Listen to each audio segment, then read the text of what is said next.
In life, we go through two types of disaster. One is the disaster in fast action, and the other is disaster in slow motion.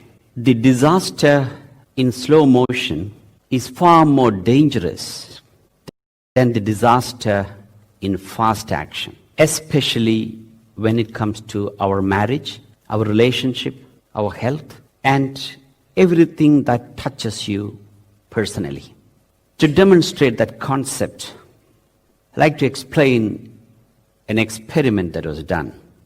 When you put a frog in a trough of hot water, warm water, the frog feels the heat.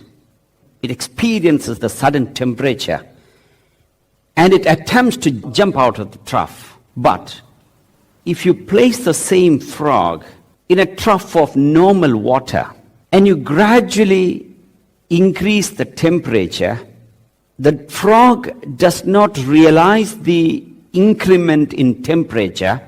Its body gets immune to the heat, and eventually the frog dies in the water out of suffocation. That is disaster in slow motion. In our life, if you find our relationship is deteriorating, or you find people whose relationships have deteriorated, it is very often because of the disaster in slow motion. Meaning, they don't realize what exactly is going wrong. They don't realize what exactly they're doing wrong. And when they do certain thing wrong, eventually, their personality, their mind, their intellect, their identity get immune to the wrong action, and eventually they don't feel that they're doing anything wrong. Marriages, or any relationship for that matter, that began with love does not die naturally. Our relationship is murdered. It is assassinated, to use a strong term, by each one of us, by the two deadly demons within, in the form of our own ego and selfishness. When you go to a doctor explains to you certain physiological problem that we go through. Some of them, they term it silent killers. Similarly, in our marital relationship also, there are 5 silent killers of marriage. It kills a marriage so slowly, we don't feel that our relationship is dying. Exactly like what happens to the frog in the hot water, in the warm, at the temperature is increasing. So therefore, you got to be extremely alert. That is why we human beings are empowered with this incredibly powerful tool within each one of us, that is our intellect. By using the faculty of intellect, the faculty of discrimination, we can be conscious of our inner reaction.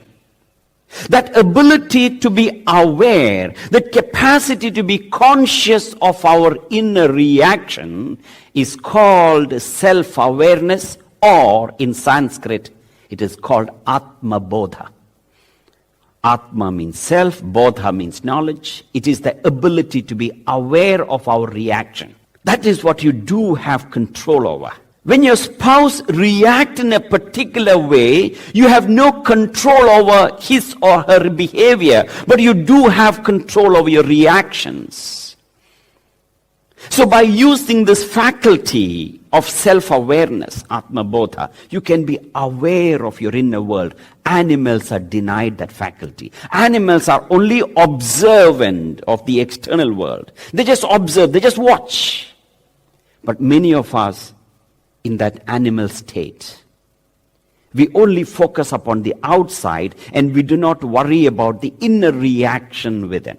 So you got to be aware. You got to be conscious of these 5 silent killers of marriage. What are they?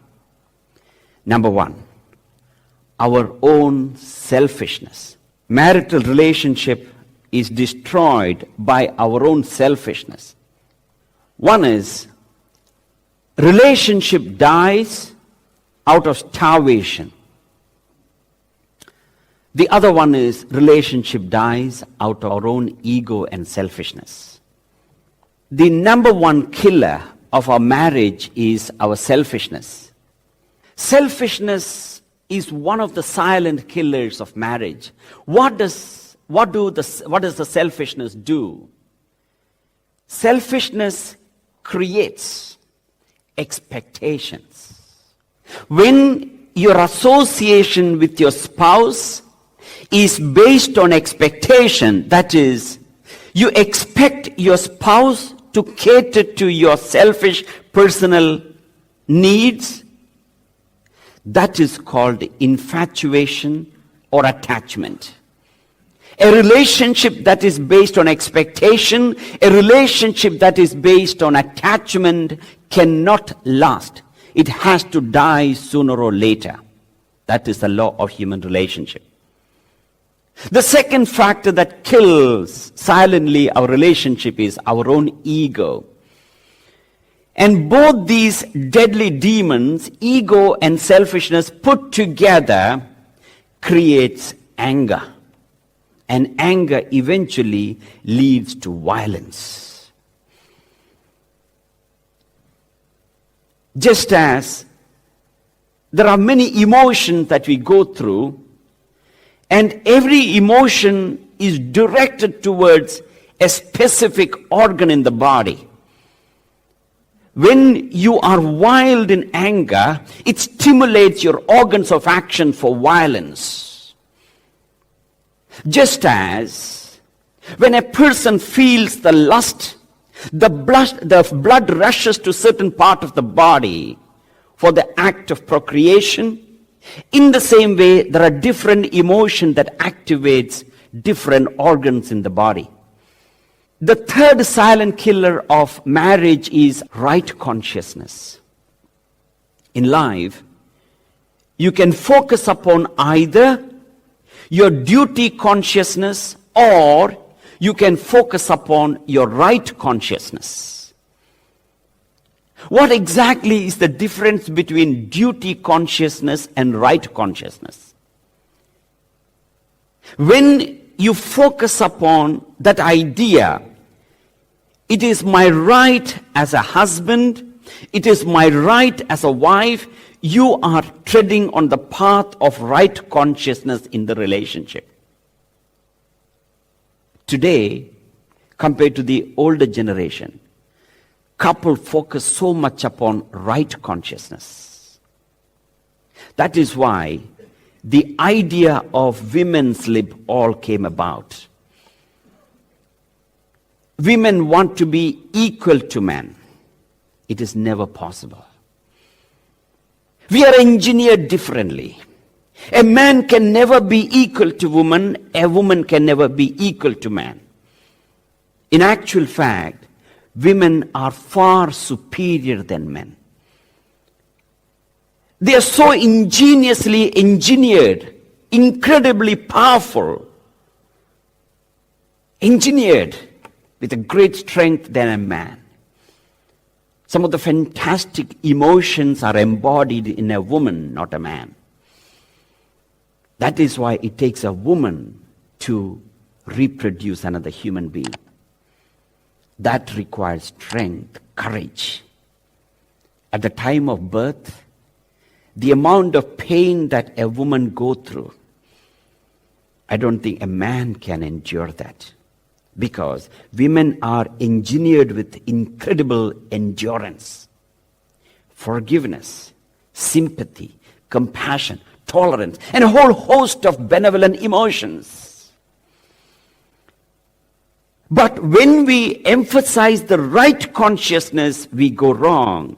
Instead, we feel duty consciousness. This is my duty towards my husband. This is my duty towards my wife. This is my duty towards the children. This is my duty towards the parents. You got to go back and examine.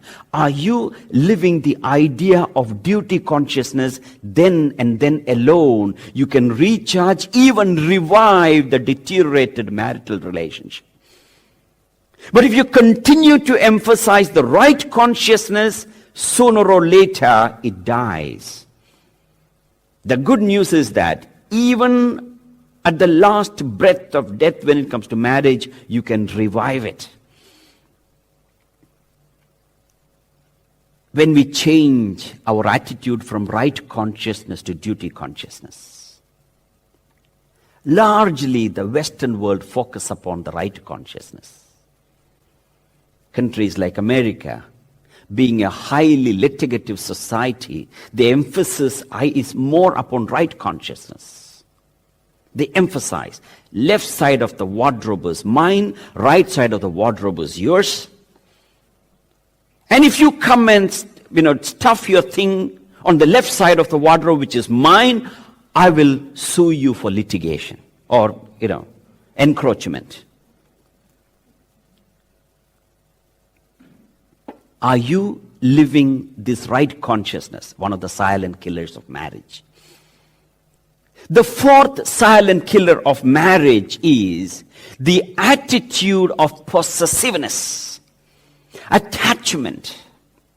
When you believe that idea of it's my wife, it is my husband, it is my child, that idea of attachment creates a lot of friction, conflict, and mental agitation that ends you out of it. And the fifth silent killer of marriage is our own nagging. So these are the 5 silent killers of marriage. You got to examine, are you suffering from any one of this? If you find unhappiness in your relationship, the answer will be in affirmative. That you could be suffering from one or more of these illnesses psychologically.